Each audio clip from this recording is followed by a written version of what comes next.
Welcome to Burlap Teachers. Enjoy the video.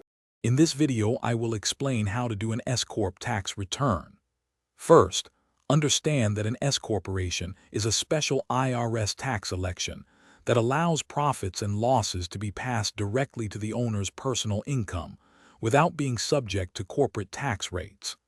This avoids double taxation. We'll cover the essential forms and steps to ensure a smooth filing process for your business.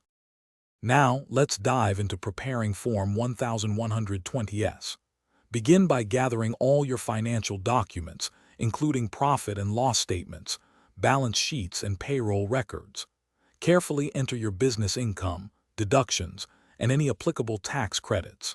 It's crucial to accurately calculate each shareholder's stock basis, as this impacts how distributions and losses are treated.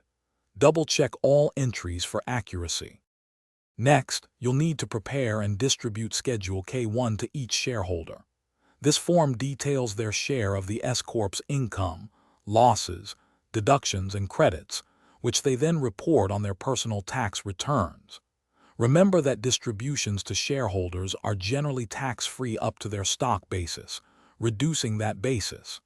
Any distributions exceeding basis are typically taxed as capital gains.